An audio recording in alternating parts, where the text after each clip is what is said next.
Hi, and welcome to Sip Sip Hooray, the podcast for people who love wine, but not all the snobbery that can go with it. We try to strike the right note, bringing you fun conversations with interesting people in the world of wine. And today's podcast is particularly harmonious because we're talking with a woman winemaker who set out to be a concert musician and wound up making masterpieces in wine bottles. She's been touted as a woman winemaker to watch, and we are excited to chat with her. Of course, we are the two Marys who like to eat, drink, and be merry. I'm Mary Babbitt. And I'm Mary Orland, and we are super excited to have our guest today, Shalini Sekhar. She's a Jersey girl, and we're going to find out how she ended up in the wine country of the Santa Cruz Mountains at Neely Wines. She's got a storied career already at a young age, working with wineries you've heard of. And she also has her own label, Ottavino, which has a particular musical resonance that we'll learn about. So, Shalini, we are so excited to be here. We are with you in the middle of Spring Vineyards. Gorgeous. Just gorgeous, beautiful day in Portola Valley. The vineyard is surrounded by redwoods and oak trees. I just saw a huge bird flying by. That's been some kind of hawk. So how does a Jersey girl end up in this beautiful setting? Also, someone who started down the musical path for a career, and how did you end up in wine? A bit of, I don't know, can I quote a happy accident? No. I started out studying music, as you said, music education specifically, and I thought I would be a teacher. And at some point realized I was getting good at my instrument and maybe I'd be interested in performing. And so I went and got a performance degree. Thought I would play in a symphony one day and hopefully teach junior college. So that kind of was my path. And I was already taking some auditions and I was teaching music theory at a junior college. And then we moved to California for my husband's job. And I was very excited to do that. I was ready to leave the area that we grew up and see more of the world. But I didn't realize at the time that it was going to sort of derail my teaching career. So school systems, both K through 12 and college level, are very different here than they are on the East Coast. And so I found myself looking to figure out how to navigate that. So I continued to audition. And in the meantime, I loved wine, and I had already been tasting on the East Coast, but didn't know a lot about California wine. So my husband would take me tasting on Fridays, and I can say that now. Probably can't get him in trouble since he doesn't work for that company anymore. But we won't tell. Nobody's going to tell who's listening to this. Yeah. So we used to kind of sneak out on Fridays and go up to Napa, and I just thought, you're born into this. That. Being Indian American, the idea of even wine culture or having vineyard land or kind of having that as part of my upbringing didn't occur to me. Mm-hmm. So I just thought, it's this movie picture of, this is, you're born into it and it's generations of your family. I don't know. I had a very old world perspective of this, of like something like Italy or France or something. Yeah, Mondavi-esque. Yeah, right. Generational, right? And so coming here and talking to people, I finally met one winemaker who happened to be pouring in a tasting room one day, and he said, well, this is my wife's family that has the vineyard and the winery, and I happen to be the winemaker, but there's an entire website with jobs, winejobs.com. Mm-hmm. And I went, that's the most obvious and ridiculous name, isn't it? And on the way home, my husband was like, you should get a tasting room job, you'd be great. And I said, well, what do I know? I just love wine. How's that anything? And he said, well, you'll meet people, you're new to California, you'll meet people, and I'm sure it'll be fun for you until you figure out what you're doing with teaching. And so I ended up applying for a job in a tasting room, which I ended up getting. And that snowballed. I became one of the managers of the tasting room. And after like 2 years of doing that and taking auditions, I was still flying to auditions in different places. I kind of went, I'm really interested in winemaking. But I really felt like I was like cheating on music, Did you? Yeah. Because I used so much of your life into it. Yeah, I devoted so much of my life to it. And I used to actually bring my instrument to work. And I used to go into the reserve tasting room and I would practice during my lunch break. Oh, that's cool. I bet the wines were better because you were playing for them.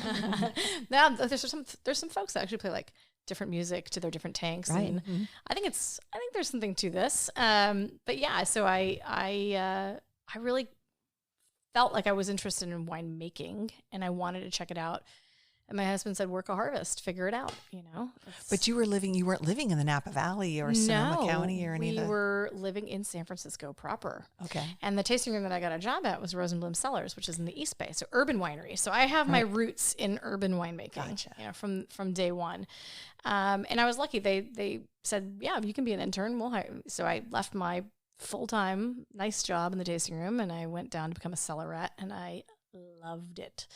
I worked night shift and it was, you know, you keep crazy hours even on your days off and you just function like a vampire and, you know, every part of your body hurts from working these like ridiculously long shifts, but every part of that felt good to me. Like all of the good parts of music, you know, I taught music theory, I taught instrumental music. So all of the kind of how and why about music kind of translated to me into the how and why with like chemistry and winemaking, right? There's a sensory piece of the thing. Mm-hmm. The chemistry is supposed to underpin and explain why it's good, but it doesn't really explain all of why it's good. It gives you some guiding points along the way. And so that's what music theory is too. Music theory is not like, oh, just write it this way and it will sound good. It's like, no, that could sound good, but maybe it's not going to be transformative.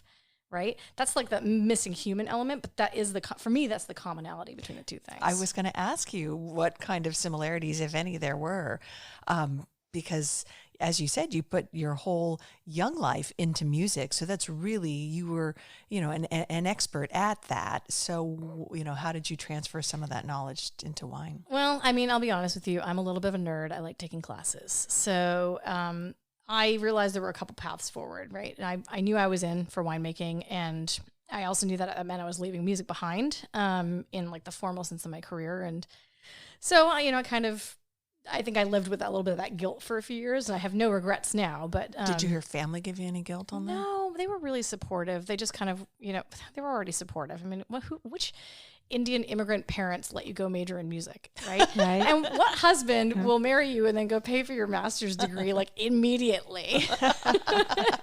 They were all just like, are you sure you want to do this? You want to do this? Go do this. So were they familiar? Were they wine drinkers? Did they understand what the appeal of wine was to you? Not at all. My parents do not drink. It's just very typical South Indian. Now, some people do for sure, but like very typical, like Hindu vegetarian, don't drink. My mom gets it. I think she's like got this very analytical mind. Both of my parents are very creative. My dad could literally build you a house. Like he's the Indian Bob Vila.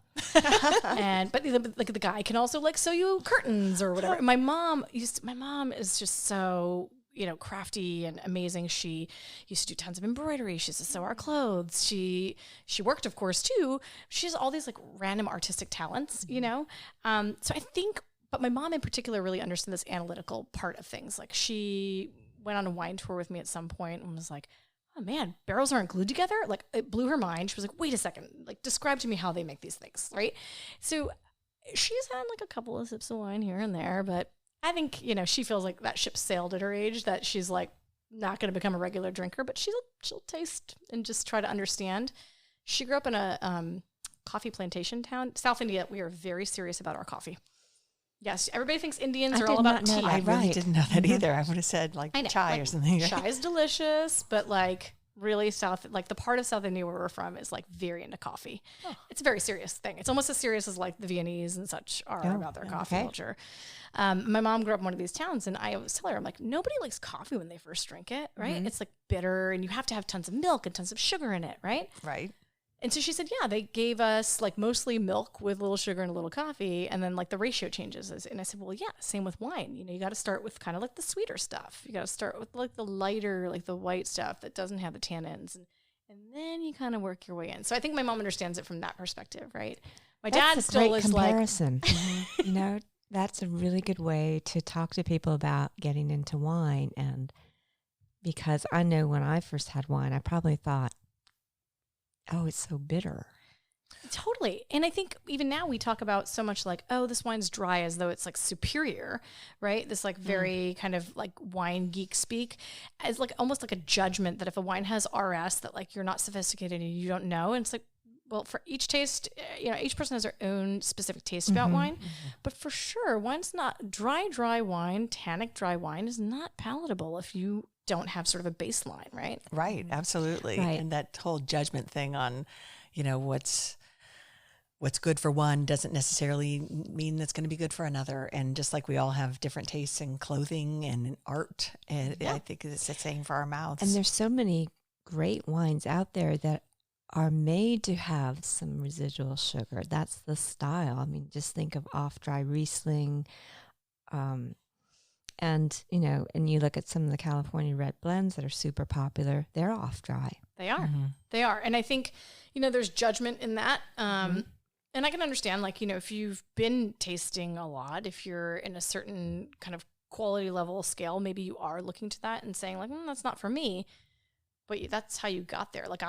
I remember the first California wines I loved. One of the reasons I ended up working at Rosenblum is those giant jammy zins, some of which did have some residual sugar. Thank you very much. We're like, wow, because these were so different than the Italian and French wines that we kind of knew on the East Coast, which are more readily available. And they just blew our socks off.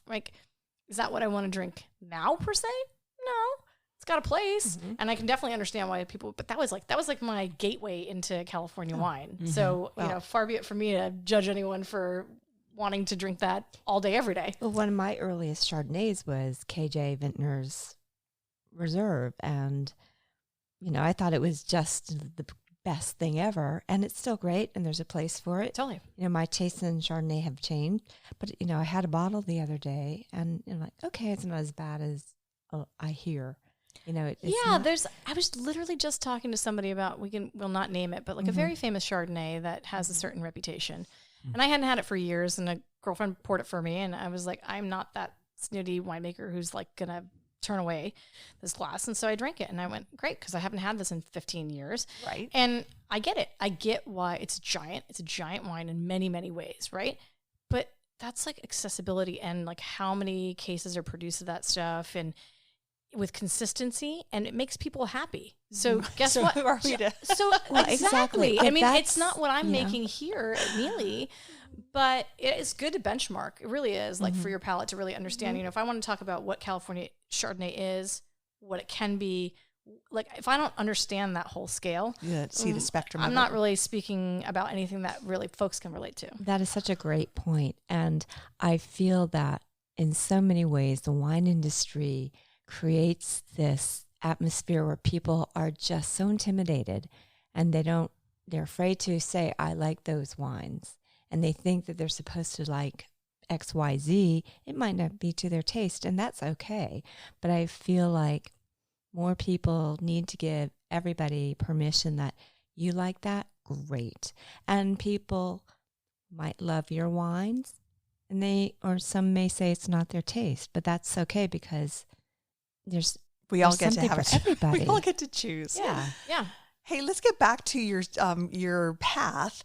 And from the cellar rat, you went to school? I did. I went back to Fresno State. They both Fresno and Davis have a certificate program, but the Fresno State program is actually the bachelor's major courses. So you're there for 1 to 2 years, depending on what you've already completed before you get there. So it's kind of inorganic chemistry, biology, biochemistry, microbiology, soil science, viticulture, enology, all that. So just depends on how much you've had done. But I spent a year down there and did a lot of that coursework. So, well, your husband's in San Francisco. You went down to Fresno to do this? Oh no, my husband was in Philadelphia. Oh, that's even harder. Yeah, he moved back. He went to business school. So it was his turn. I had already gone and gotten my master's degree, right? And so it was his turn for business school, and I was going to just work a harvest and join him in Philadelphia. And when I figured out I really wanted to make wine, he was like, well, that's only going to delay that career change by 2 years. So stay, we're going to figure it out. We'll just fly back and forth. And so we spent years 5 to 7 of our marriage flying back and forth, eating through our entire savings. But it was so challenging in one way. I'm not recommending this to people. But it was wonderful in another way, because we were high school sweethearts. We'd always been together. We had been accommodating to one another's careers and educational paths. And for I think this was the one opportunity we both had to do exactly what we wanted to do. And of course, had to spend a lot of money to make sure that we were together in the whole process, but it gave us freedom to, for him to be very social through business school and really make some great connections with people, not have to worry about running home to me because I'm upset because I've come back to Philadelphia and I don't have the job that I want to have and all that, all that kind of stuff. So there are trade-offs in all of it, but yeah, it was crazy. What a great partnership that you guys were able to give that to one another at that time and that freedom to pursue your passions. Yeah. Really cool. Yeah. He's a pretty awesome guy. Sounds like it. So after you got your winemaking degree, then what? Yeah, so I spent the year down there in the post-bachelor's program, and I worked for 2 professors, which was really great. So I did some grad assistant stuff and then came back. And honestly, it's the path that most people have to take. Regardless if you go to school, you just have to intern. I do feel like there's some different generational expectation now happening where people expect, I've worked one harvest, I'm good, I've seen that. And you're like, that's not how this business works, right? You've got to put in harvest after harvest. And it's a very apprenticed career. All the things I learned in school are very helpful to actual practical winemaking. And Fresno State did have a winery on campus where we made wine. And so that was a very hands-on program. But coming out and watching, working for another winemaker and trying to synthesize that's the bigger picture of how you really learn how to make wine and how to learn to make decisions, when you're faced with different conditions each year, right? It's never the same thing. So I interned 3-4 years. And the last of my internships was at Williams-Sonoma.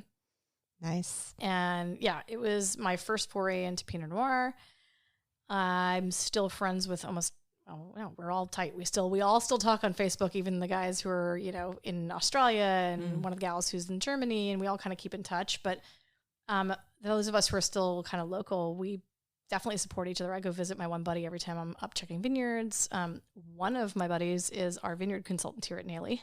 Oh, that's great. Yeah. And that's our connection is we were on this really awesome crew in 2010. I don't think people outside the industry realize how close and tight-knit inside the industry it is. It is. I mean, you're basically during harvest. I mean, the whole joke about harvest widows and I guess harvest widowers. You're with your entire vineyard winery crew 7 days a week for 2-3 months at a time. You see them more than you see your family, right? So you better get along. Otherwise, it's going to be a really long harvest. Right. But it's people have seen you kind of struggle your most physical struggles and kind of mentally struggle to, because sometimes winemaking is monotonous or it's just really physically difficult. And I don't know, there's a camaraderie that comes with that. Yeah. It's a very special thing, the folks you end up working with. Yeah. You're, like you said, it's the hours, it's the labor of it, the passion in it. Yeah. These people are all they're all in it for the same reason you are, right? Which, if you make wine, you're already weird, period. It's true. It's it's so specialized and niche. Whenever I go out and talk to people, they're like, what do you do for a living? And then no matter how many times you ask them what they do, they'll ask you over more questions about what you do. And you're like, well, of course I'm super interested in it. I do it for a living, right? This is my passion. But you're also like, oh, I'm so weird because I don't work in tech and I don't understand, what is it that you do at your consulting company or, kind of the more abstract careers. And I understand that you have a job and it's a worthwhile job and it powers half the world I live in and all the technology that I use. Right? But I don't get it at all. So you just realize you're like, oh my gosh, okay, here's 10 more people who are all so weirdly specialized in this one thing. And we all speak this bizarre specialized wine language with each other. But I'm willing to bet that people you meet at a cocktail party would rather talk to you about winemaking than talk about, computer chips or microprocessing. Depends on the party, Mary. Yeah, I mean, it's always fun. I mean, it's fun to share with people, obviously I'm really passionate about this career and I don't know, there's all these pieces of it too that are always interesting and new. And I think that's another part of this that's really exciting. Every vintage is different. The chemistry always looks different. The weather's always different. Just even thinking about down here, what are we doing from a sustainability perspective? What are we doing for we want to farm organically. We're farming organically. Great. Like, what does that entail? What impact does that have on our farm workers, right? Like, so our crew, like, they're going to spray something on the vines, and fine, it's organic, but like, how is that for them to experience, right? And those are the conversations that Lucy and I have a lot. And who's Lucy? Oh, sorry, Lucy Neely. So Lucy Neely is the second of the 3 Neely children, and she is our operations manager. So she's kind of runs the whole property, including the winery, but also including the vineyards and including like the larger land management. So tell us about Neely. We are here. It is a 230-acre parcel of land, of which only 16-ish is devoted to the original plantings. Chardonnay that was planted in the early 1980s. And Pinot Noir planted in the late 90s, early 2000s. And then we are sitting at the barn, which is kind of the newest structure on the property, and looking at our 4 acres of new vines. So we have 2 acres of Chardonnay down here, which right now we do as an unoaked Chardonnay. And then the baby vines you're looking at right there are our Gruner Veltliner.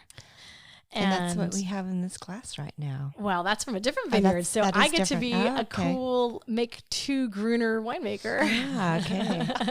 That's right. So yeah, this will be our first crop that we get off of that block. That's exciting. And then that wild looking block over there is some rootstock because we haven't decided what to graft. But okay. The Neely family are really lovely people. Have been stewarding this land since the mid-90s. They were already here in town. Kirk Neely is a retired now pediatric endocrinologist, and his wife Holly works on several foundations, and at one point was, I think, the school board president down here. The kids all grew up in town, and I think Lucy was like 10 or something when they moved here, so they really spent the majority of their lives on this land. And so for folks out of the area, the Portola Valley is south of San Francisco, about what? You drive it, so 45 minutes? Yeah, about 45 minutes from San Francisco. Yeah, and it's nestled in the Santa Cruz Mountains, and just off of Highway 280.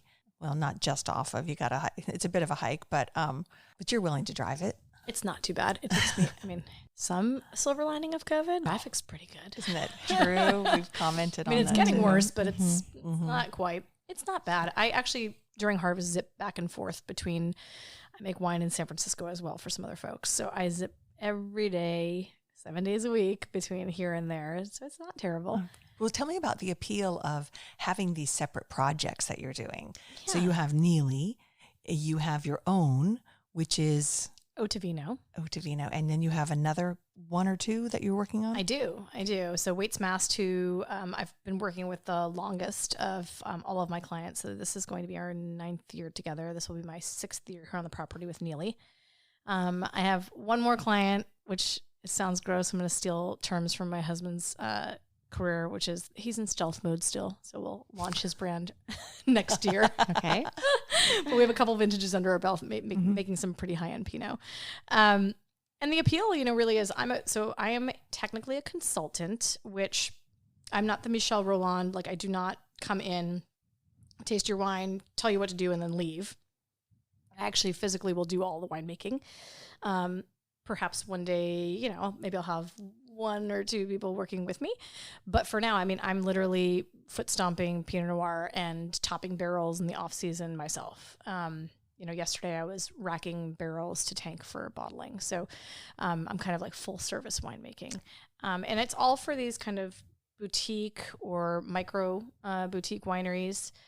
So all like really great vineyard sources. Obviously here at Neely is entirely estate, so we grow all our own fruit, and that's great. I get to be here in a vineyard, walking, seeing vines, kind of understanding what a growing season looks like, understanding what the drought looks like right now, right? Mm-hmm.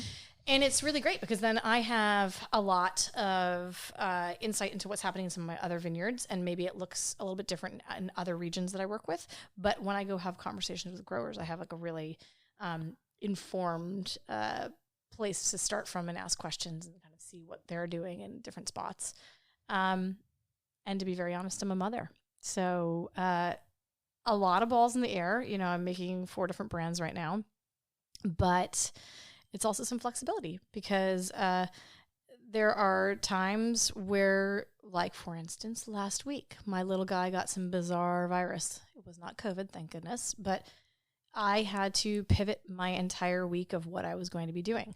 And, I have to be racking, I have to be topping, I have to do X, Y, and Z. And it's like, well, if I want to come top barrels in the middle of the night, that's my prerogative. Like my wine, the wine is taken care of.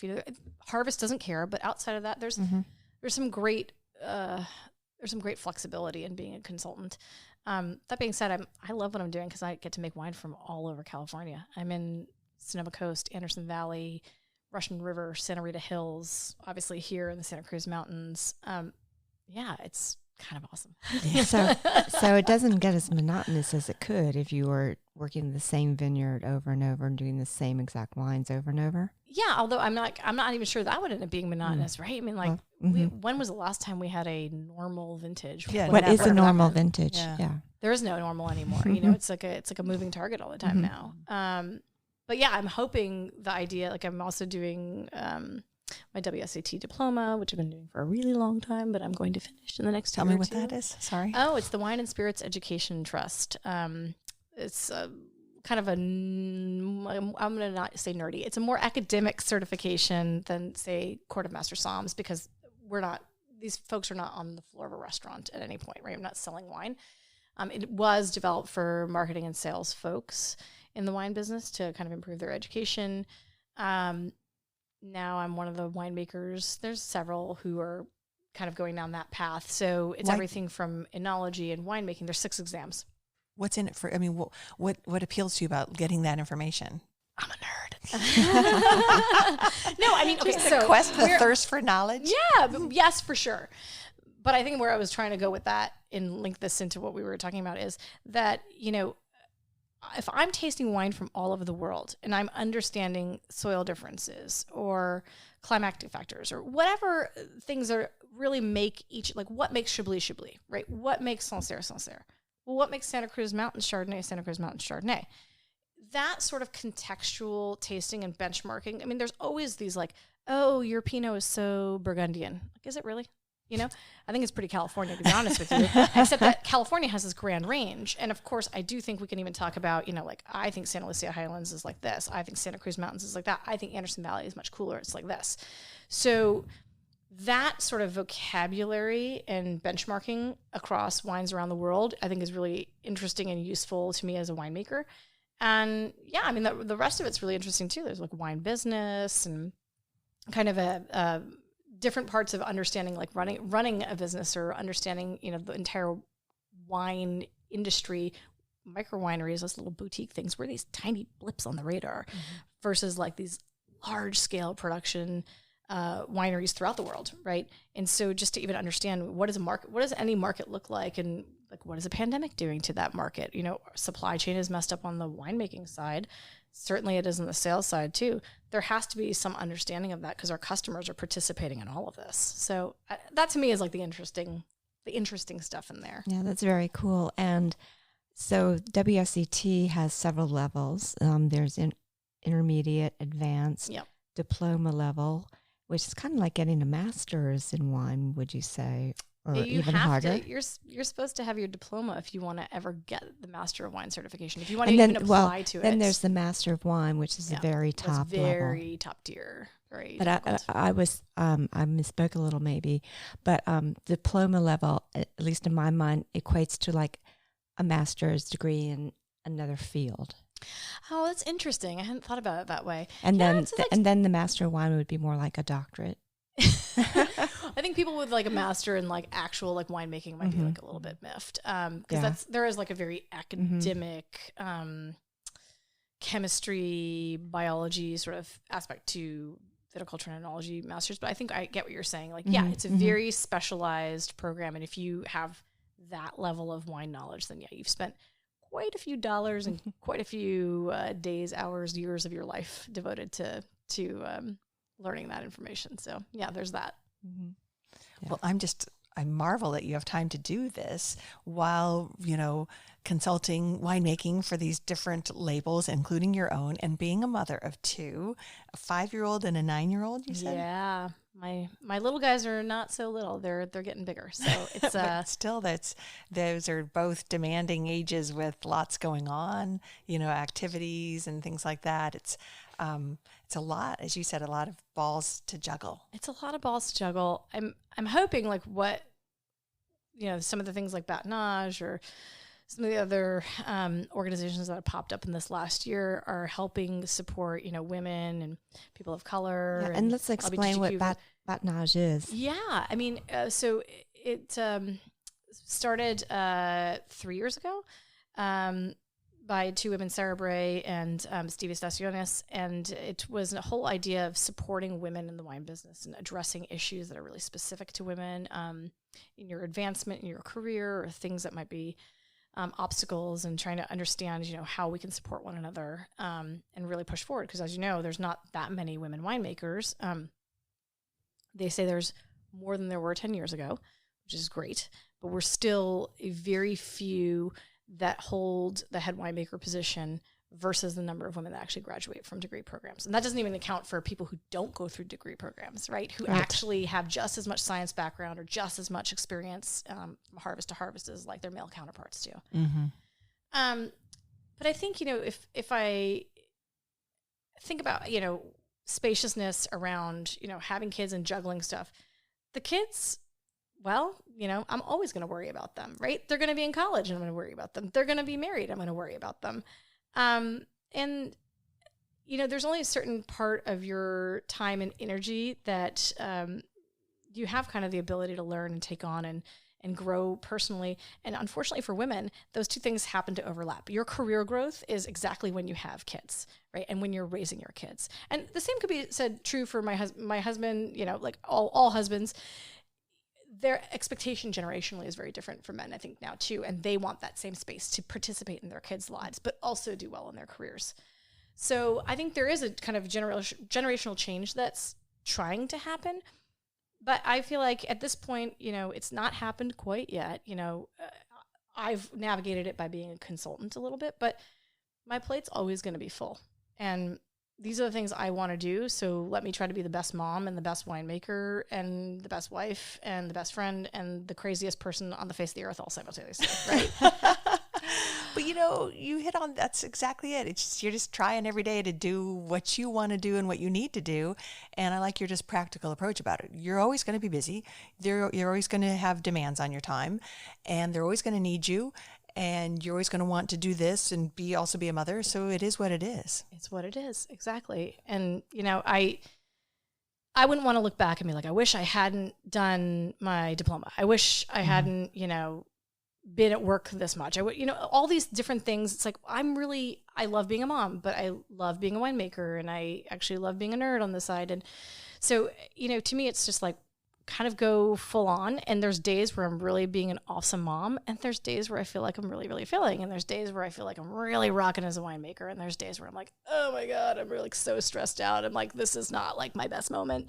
And it's always going to be like, if you're succeeding at the one thing, like it's coming from somewhere else. And I think for me, the recognition that it's the juggle, like keeping it all in balance. Like I have forever been like, I'm going to do everything 100%. You can't. That's not possible. So maybe this is like the middle-aged woman thing that I've got going on right now. But I've got a little bit of zen of like, all the balls have to stay in the air.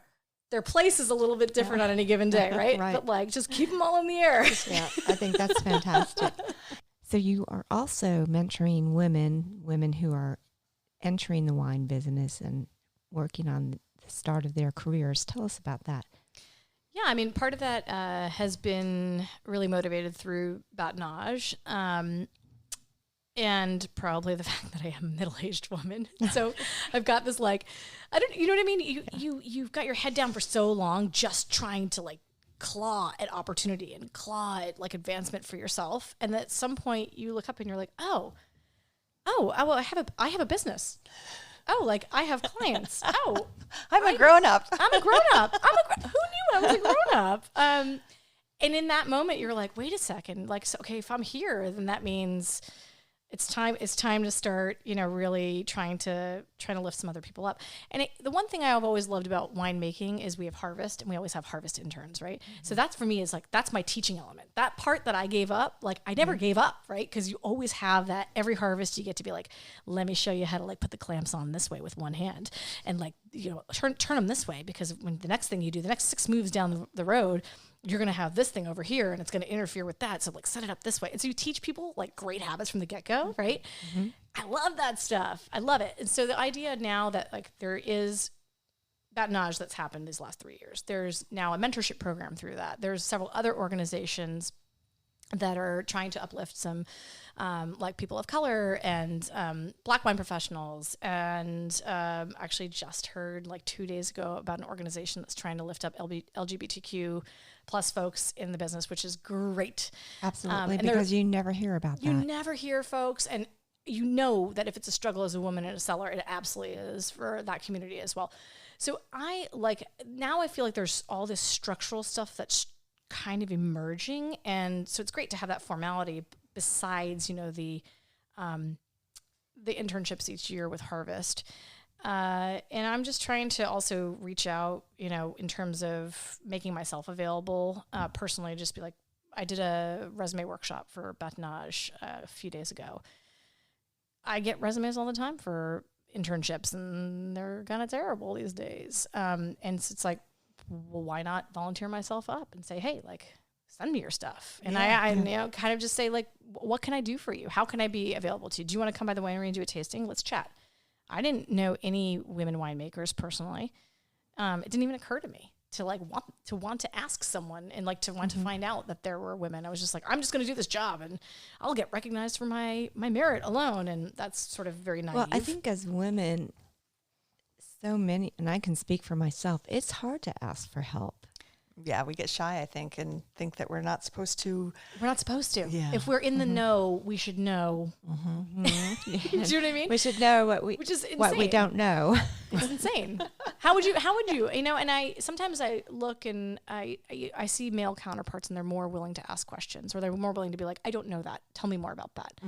Mm-hmm. Lucy Neely is just the most gracious about that sort of thing. She'll be like, okay, hang on. I don't know the baseline for that. Just take it back from me and explain that to me. Mm-hmm. That sort of humility of, I am absolutely 100% interested in what you're saying. I am capable of understanding what you are saying. I just don't happen to know it yet. Yeah. Back it up a little bit. Back it up a little bit. Mm-hmm. Gosh, like that was not, I asked a million questions growing up, and it was very, kind of academically oriented and all that. But that sort of embarrassment that comes from not knowing, and you're right, it quiets women. It definitely quiets people of color, like, kind of multiple factors of not wanting to show, you may not be the expert on everything. Right. And I think I'm glad so much of that is starting to change and that avenues are opening up. I noticed on Instagram, some of your hashtags on a couple of photographs I loved. You had hashtag women winemakers, brown winemakers, winemaker mom, who needs to sleep anyway, running around all day, Desi American, America the Beautiful, and let's get to work. I was like, wow, there's a lot that you care about. Like, you are speaking to a lot of different issues. And and also BIPOC. You included that one, hashtag BIPOC. And I thought, yay, good for you. And I love that you represent an era of change in the industry. And I think that that's terrific. Thank you. Yeah, it's an interesting thing to identify, to have a term that's their identifier. Like, I'm a woman winemaker, and I know a lot of women get like really mad about that. Right. It's like, well, I'm just a winemaker who happens to be a woman, and I 100% get that. At the same time, it's like we have to draw attention to the fact that some of us are finally in positions where we have power. Or like for me to say like I'm Desi American, right? Or like Indian American. Did I say? I said Desi. No, it's like Desi Arnaz. Yeah, no, it's Desi just means countryman. Okay. So it's kind of like a internal Indian term, but is that all of who I am? No. Is it part of who I am? Yes. Does what that look like? What it looks like for me? Does it look different than what it looks like for somebody else who's also born here of Indian descent? Yeah, it totally does. Even if we're within the same subset community of where our parents were from in India, all that looks different. So. all these different terms for me are terms that are pieces of who I am. But at the end of the day, I'm just sort of like weird Shalini, who's like a giant nerd and like, just kind of moves through my day doing my thing the best I can do it. Right. So the hashtags are hopefully useful for those of us trying to find each other. Mm-hmm. Yes, sure. Because especially for people of color in the industry and people of Asian descent, it's not very common. And I hope that with folks like you putting yourself out there, you're somebody that another person can say, that's somebody who looks like me. And if she can do it, maybe I can do it too. Totally. Mm-hmm. Totally. Because if you don't have your family, that whole thing that I was saying about, it's not generational. Like if your family doesn't drink, doesn't have wine culture, isn't part of your like food, your culinary experience growing up, if you don't have any of that, then when something speaks to you, a different culture speaks to you, wine speaks to you, and you don't have that background already, well, at least if you can look out there and be like, somebody is willing to talk to me, somebody is willing to kind of share with me. If that person happens to be the same background, even better, because maybe they understand some other facet of me too. I don't know, that's very powerful to me, right? Just be able to kind of have these different ways that make it more encouraging for people to work, to reach out and try to connect. Different connectors, yeah. Have you done a lot of Indian food pairing with your wine? No, I'm the worst. My dad is an amazing cook. Is he? Yeah, he's like an amazing cook. My mom's a great cook too, but my dad like is passionate about cooking, right? And so I basically never cook Indian food. I just eat my dad's food. It's laborious. It's like super laborious, right? And so I've kind of been like, okay, I have to learn some of this stuff. Dad, write it down for me. At the end of the day, we're South Indian. Our food's spicy. That's hard with wine. Not impossible, but it can be hard. I've had... the best pairing I've had, actually. So South Indian, we do a lot of like fried treats. Things that are made from like chickpea flour and like chili pepper or like sesame seed. And then it's like made into a batter and then deep fried. It's like crunchy, delicious snacks. You had me at fried. Oh yeah. I'm all about the fried and the salty and the savory. So that actually has worked pretty well with my Gruner. Let's talk about your Gruner. Cool. Yeah. You poured a little for us, so I'm going to give it a taste. Yeah, please do. So this is under your Ottavino label. Yeah. And it comes from another vineyard in the Santa Cruz Mountains, south of where we are right now. Tell us about this. Yeah, so I think my reputation, my career so far has been sort of built around Pinot Noir and Chardonnay. And I've been making wine for a good amount of time at this point in my career, and I never wanted to own a label. I've seen the amount of work it takes to sell wine. And I knew that when I was in school. I was like, I want to go make wine. Selling wine is fun a little bit, but it's really difficult, and you have to be good at it, and you have to hustle. And I just was like, I think I'm better off. I'm better suited to make other folks' wines. And I finally kind of had like the ego, the hubris to be like, oh, maybe it'd be really fun to do something creative and have like a teeny tiny little thing. And so, so after 15 years, I kind of caved, and I have this teeny tiny label, making like 100 cases. I love Gruner. This is really good. Oh, thank you. Yeah, that's delicious. Thank you. I have loved Gruner from Austria for years and years and years. It's definitely a go-to white wine in our house. I love high acid whites. My husband does too. We happen to have really close friends in Austria who lived here in the Bay Area for a while and have since moved back. So been privileged to go there and taste. And when I was thinking about things I want to do, if I want to make for my own label, I didn't necessarily want to do Pinot Noir or Chardonnay. Not to say I never would, but like it seemed like this is a creative outlet. Like, let me learn about something else. Have I ever made Gruner Veltliner before? No. Have I drank a lot? Yes. So that how works. do I, and like, is this different in California than it is in the Wachau or Comtal? Yeah, I think this tastes different. I think you can taste that it's Gruner Veltliner. I think there's the kind of the spicy and a little bit of that like stone fruit thing going on, kind of like an herbaceousness. But I do think it's different. And like, okay, they're planted in different soils. So there's all this sort of like, all this like WSET diploma stuff is like going through my head a little bit. And all this winemaking stuff is going through my head a little bit. Like structurally, like what do their acids look like at harvest versus like their sugars and flavors? And then what does it look like here? And, you know, what do they do for vinification? Because I know I love those wines. So what are they doing like for, you know, is it all whole cluster pressed? Do they do any sort of fining? Are they, you know, in stainless steel? Do they do any oak? Like, I want context for the stuff that I like to drink. Right. And then maybe not do it exactly the same here, but just sort of creatively think of what are my options, right? Mm-hmm. And what does this area bring to it? And what does this area bring to it? Can you grow good Gruner in California? And I think the answer is I think you can. Yeah. I don't think you should have expectation that it's Valkauer Comtal. I think it's its own animal, but I think it makes beautiful wine. Why wouldn't it? California, we can grow pretty much everything, and we can do it well. It's a California Gruner. It's a California Gruner. So that was the fun of doing this, is just like this exploration for me on a creative side and kind of on an analytical side to kind of, and now we planted it here at Neely. So I get to make 2 this coming year, and then I get to synthesize a little bit more about what is California Gruner, right? Because now I get to make mine and I get to make theirs. And yours are great. Your grapes are from Alfaro Family Vineyard. So down a little further south in the Santa Cruz Mountains. So yeah, it's all for, again, it's back to my nerddom.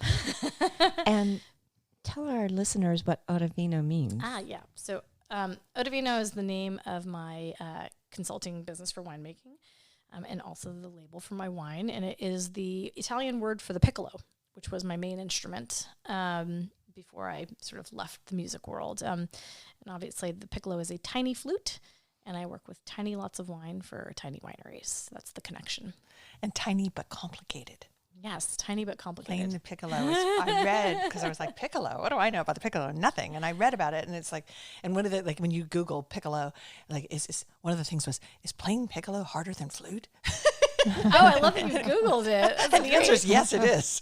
Yeah, it's a little bit, we can get into music nerd speak, but like the embouchure, like kind of the way you form your mouth is a bit different than flute. Yeah. What drew you to these instruments?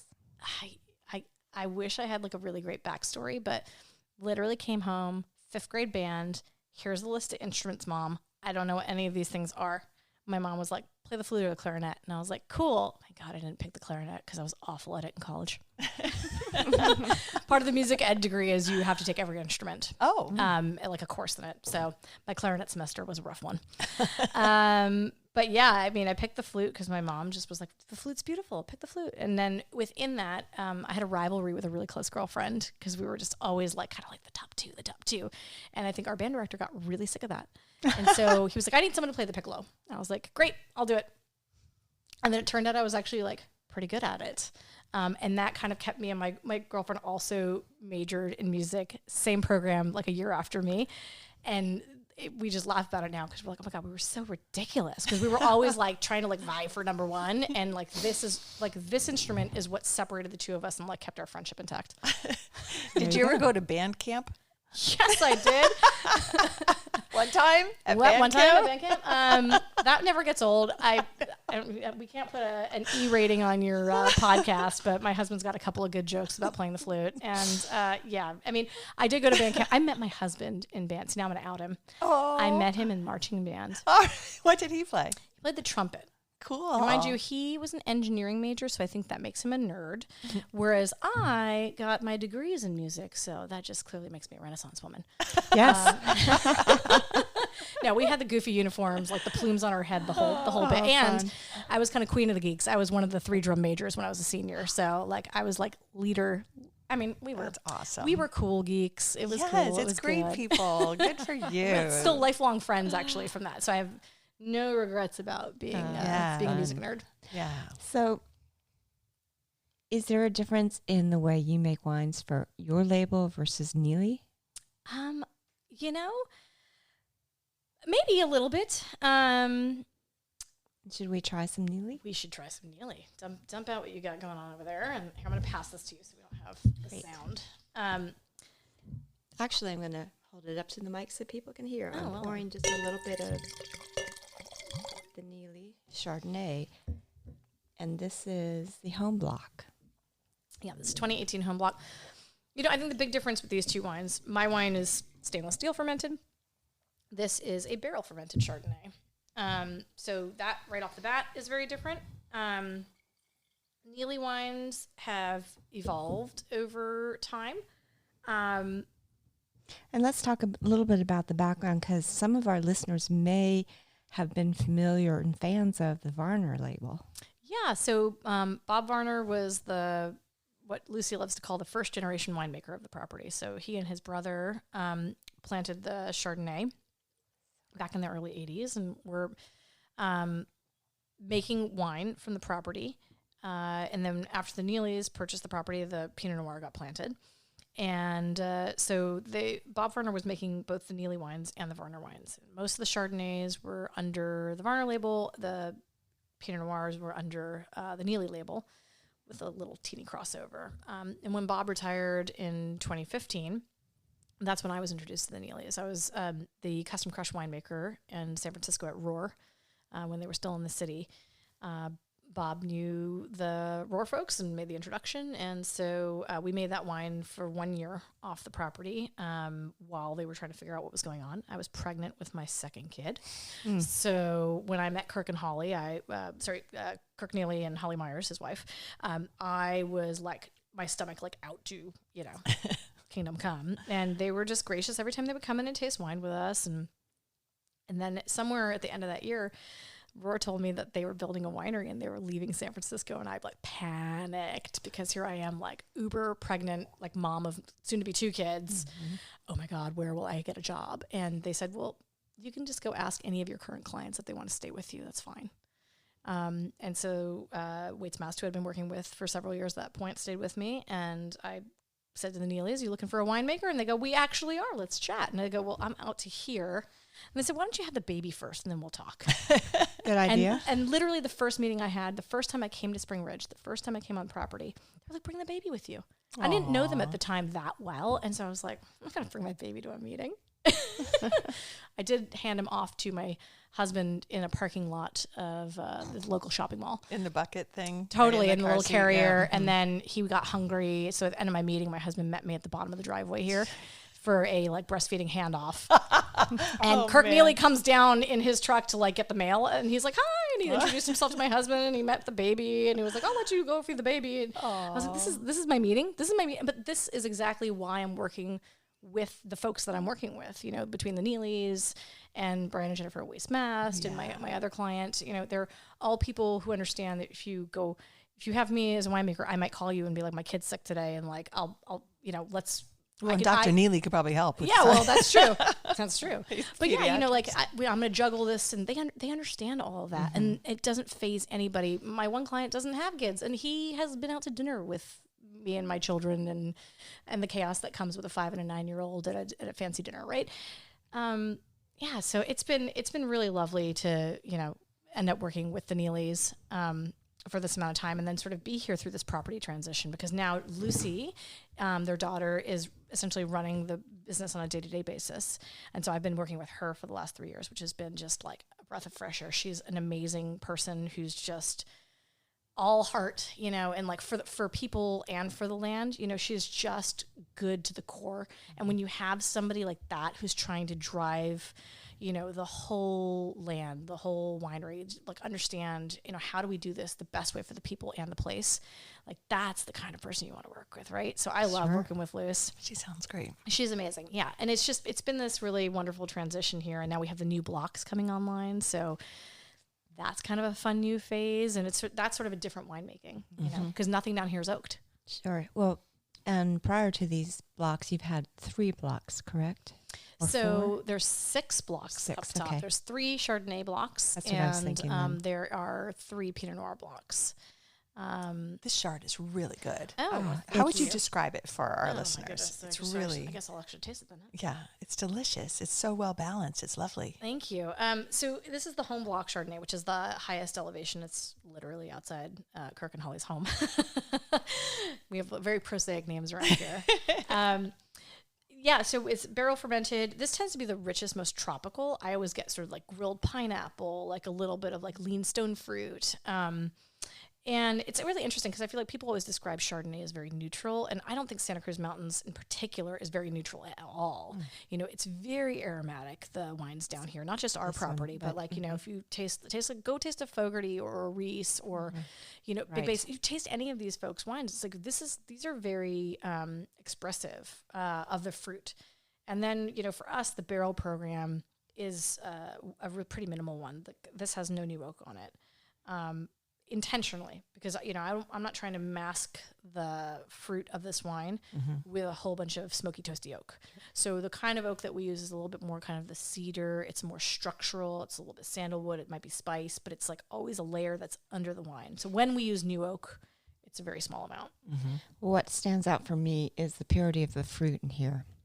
I mean, that just really shines. Oh, thank you. And then the acid levels are fantastic. Yeah, this is a pretty high acid site, and in Santa Cruz Mountains in general, I think that's actually a benchmark of like Chardonnay here is just the just really mouth-watering zippy acid. And for other places, if you want to make wine with this sort of natural acidity in it, you're going to pick it very lean, and then you won't have that kind of real like intense core of fruit. So that to me is what's so special about this region is just how Chardonnay expresses itself structurally and aromatically together. Are you facing any challenges this year with the drought and, you know, I don't even want to talk about fires, but you haven't had any locally, but knock on wood, knock on everything. But yeah, has anything changed in the vineyard for you guys with this hot, dry year we're having? Yeah. I mean, we have 40-year-old Chardonnay vines. 2 blocks are own rooted. Oh, wow. Yeah. What does that mean? So they're not grafted onto a more resilient rootstock. Gotcha. So in some ways they're very established, and in another way, like that's a little bit more disease prone, and the drought will take more of an impact on those vines. I think not only in this site here, but through several other regions, we're seeing some things this year that we haven't seen in the past. We're seeing some sort of like stunted shoots, like so they're not quite tall enough. They don't really reach those catch wires, which means we have to go out there and drop that fruit because it's never going to ripen, or it's going to sunburn. So the yields are going to be down this year. It's not every vineyard, but there's definitely a big pattern to it, and a lot of us are talking about that. Oh, wow. Yeah, it's not been like hot, right? But it's been like warm and like repeatedly very warm and really warm from like 4 to 6 p.m. So it's really stressing the vines out. We obviously don't have a lot of water. We didn't get a lot of rain. We're fed by a natural spring here. That's lucky. I know, but even that's running kind of on the low side this year. But we are luckier than folks who maybe have a well or just a retention pond because they're dry already. Right. So it's an interesting thing. Like a lot of times people will talk about dry farming, which can work in certain sites. But I think probably maybe the more like honest approach is, what we call deficit irrigation, which is like the idea of putting a little bit of water on so you don't let the plant die, but not enough to inflate the size of the grapes. And so a lot of people were doing irrigation before we even got into flowering. So when we're just literally taking care of vine health, trying to get that healthy water on for the plant to survive, so that by the time we got to this point of the year where we're at fruit set, getting through veraison, and really coming towards harvest, that we're not dumping water on now. Also knowing that we wouldn't have water to dump on now. So I think it's definitely a stressful year. It'll probably be an earlier harvest in a lot of spots. And, you know, we'll just pray that we don't get any lightning strikes or, you know, because this is becoming our new normal. I know, right? You have to figure out how to work around these conditions. Yeah, and it's been really interesting watching Lucy and our crew kind of try to figure out what are the fire mitigation measures. That's what I was going to ask. How are you preparing for fires? So much tree trimming, so much mowing, and really just trying to reduce the fuel load. A lot of fuel load reduction. It's really interesting. You can't even buy like a tank to store your water if you have a water source at this point. Like it's that kind of like mad rush because we also have supply chain issues. I know. I was going to say you add to that the COVID supply chain stuff. Yeah, you can't get anything that you need. So it's sort of we're going to cross our fingers, but you know I think we'll be on the earlier side. Last year was a fairly early harvest. It was already leaning that way. We went a little earlier because of fire to get things off. I think we'll probably be somewhere in the same zone. So. I don't know, whatever we keep joking like the new normal, like there is no new normal. Right. Yeah. It's old normal now. I know. Yeah, or old abnormal. I don't know. Old abnormal. I guess you just have to try to anticipate the best you can, be as prepared as you can, and just be super flexible depending on what happens. Yeah, I mean, in another way, it's like some of this heat is driving us to, in terms of fire season, some of the heat is really changing like acid chemistry.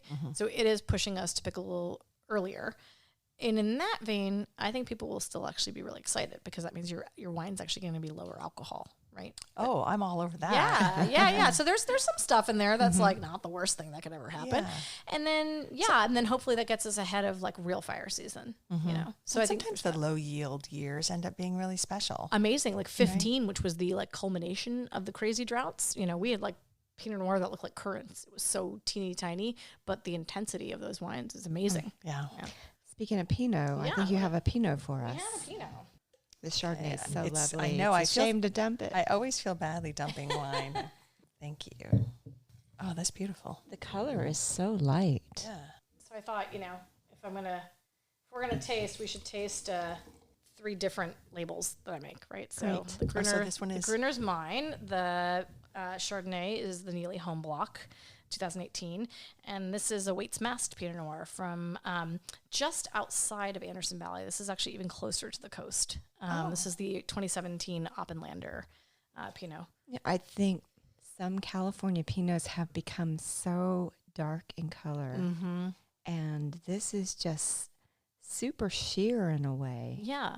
I mean, for me, that we were joking about this. I was talking to Brian Mast earlier. Like we like kind of that pale Pinot. It sort of gives you a visual intro to what you're going to taste. Yes, and I'm like delighted. It's so good. It's hard to interrupt you, but I'm like, oh my Thank gosh. you. the aromatics are So just nice. beautiful. I get beautiful floral notes out of Really this. elegant. Yeah, it's a really special region. I feel very privileged to work up there too. It's like, again, I have this real gratitude for not only the kind of people that I work with, because this is a husband and wife run brand. They have day jobs. We're a micro winery, like 500 to 700 cases a year. So it's just the 3 of us. It's the husband and wife and me. And then, Neely, same thing, small family winery. Big piece of land, little bit of grapes. So yeah, working with the right people is great, but then working with like great fruit sources, right? And so the marriage of those 2 things together is a rarer one. Yeah, I feel very privileged to work. The Anderson Valley and surrounding community is an amazing community of winemakers. It's very, very open. It's what you kind of wish every region would be like. The camaraderie. I was actually just at an internal tasting last week, and the kind of information sharing, honest criticism and feedback that people will give you. If I'm not up there to sample a vineyard, my buddy will be like, hey, like, if you need me to run out to something, like, the world was on fire last year. He was like, hey, do you need me to sample anything up here? And he knows our wines, and I trust his palate, but I know he'll just run me some quick chemistry and give me so I have an idea, like, instead of driving 6 hours in a day and find out that we're nowhere near harvest, like, to tell me, hey, we're at 21 bricks. Cool. Like, I don't need to look at that till next week. That's fantastic. That kind of support for one another. I mean, small wineries are like that up there. Big wineries are like that, That's so great. it's nice. These are fun wines to make. When you work with a boutique winery or like these husband and wife owners, is it a conversation about what kind of wines they want to make, or that they want to have their name on? Like, oh, I really like an oaky Chardonnay, or I want a stainless Chardonnay. Like, do they come to you and say, this is what I want? Or do you come to them and say, this is what I think your vineyard would be really great at producing? I would say it's the first. It's like, so Waits Mast was an established brand when I took it on. So I joined them in 2013. They were making wine for 5 years at that point, 6 years. So, I was walking into a known quantity, right? That was, John Bonnet had already written about them, so it's like. And John Bonnet was the wine writer critic at the San Francisco Chronicle. Yeah, okay. Yeah. And actually he wrote about Neely in the same book, The New California Book. Oh, great. They're Yes. actually both Yeah, mentioned he there. wrote a fairly groundbreaking book called The New California Wine several years ago. Yeah. I mean, I was not the winemaker at the time, but I'll take it. Sure. But it's That's yours. but it was great because it was like they definitely started with this is the kind of wine that we like. We are in love with this place already. That was like kind of where they used to go when they were dating. And so they had a very clear vision of what kind of wine they wanted to make. And so when they decided to make it a commercial winery, like they were seeking out certain fruit sources, but not other fruit sources. Winemaker, definitely, they tasted wines together. And so when I came on board, it was like, let me taste your wines. What do you like about this? What would you want to change about this? You know, let's have that conversation. The three of us happen to have very similar palates about California Pinot Noir. That's a blessing. Again, like longest term client, you know, I keep them in the loop. It's like, hey guys, this looks like this. This is happening over here. They come into the winery, they see things. They want to be there, touch, see, smell their wine, and up at their vineyards too. But you don't doubt yourself. I don't doubt myself in your leadership. all about. Gotcha. Yeah, which is great. And I think we're getting there with Neely too, because it's like this will be the 6th year we're together, and it's that constant conversation of like, hey, this is what climate change is doing. This is happening with this. This is what happens as the vineyard's aging. This is how we're streamlining this process. This is how it's translating across, and always being really respectful of like, Holly loves home block. So when I came on, I felt like it was very rich. They'll laugh at me for saying this on a podcast, and I was like, oh my God, it's so rich. I mean, it's rich within our style, which is not that big.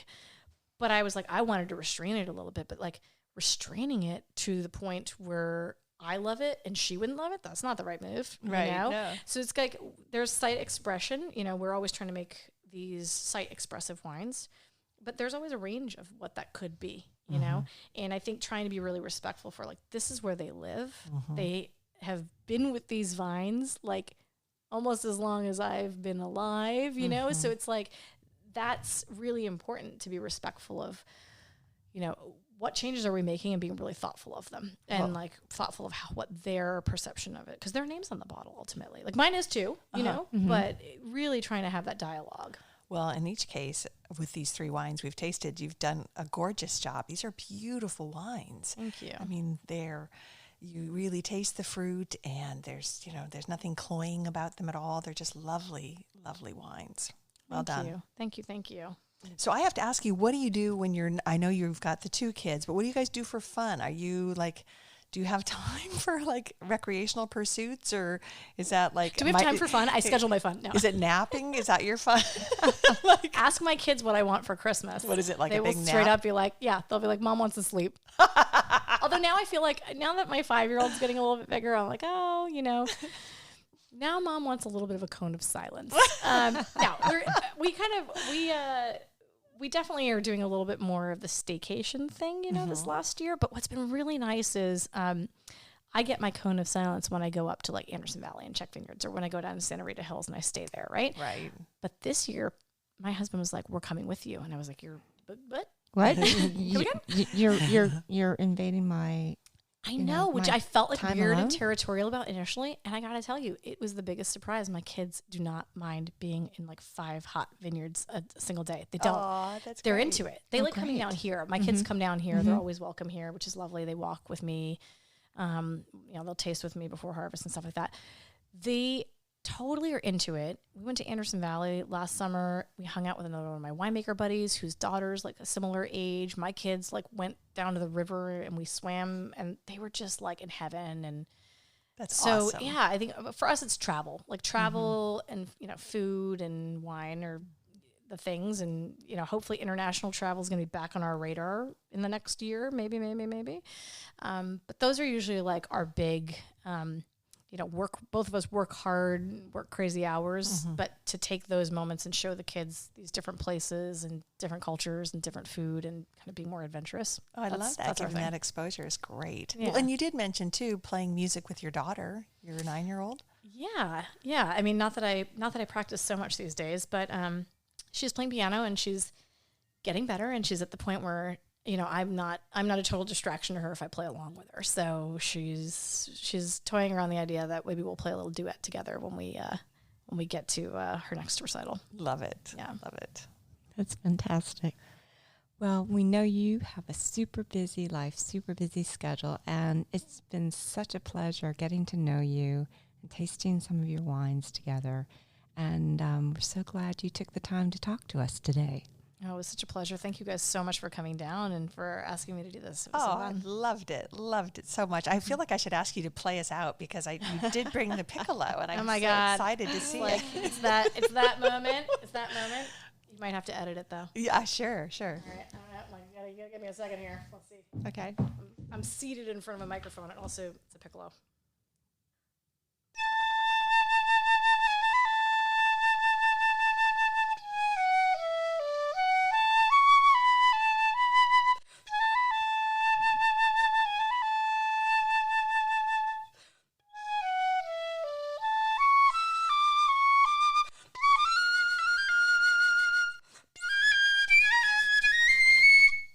Oh my gosh, I love it. Bravo. That was so good. Especially when you're hot and you're like, hadn't picked up the instrument and like, I don't know. And what did you just play us? It was a little bit of the Lieberman Piccolo Concerto. You really do have to edit the end of it, though. I couldn't tell that I needed to, but if you say so. But I love that. Thank you. That was a little bit of magic so here. cool. That's the first for Sip Sip Hooray. Exactly. Well, we are just delighted to have been able to spend some time with you and drink your delicious wines. Thanks for sharing them. Thanks for sharing your story and your heart and your passion. I just loved it all. It really just, emanates from you. Mm-hmm. It's just really fantastic. And yeah, this Pinot, for example, to me, it's like gossamer. It's just... Ooh. Wow. Beautiful. Way to throw down the great vocabulary. I'm like, it's good. I don't know why, but I've never used that word to describe a wine before, but it's just... I'm going to steal That's that. nice. That's going to be the tasting note at some point. Okay. Okay. I'm happy to contribute. Well, thanks again. Cheers and sip, sip, Chin, hooray. chin. Cheers.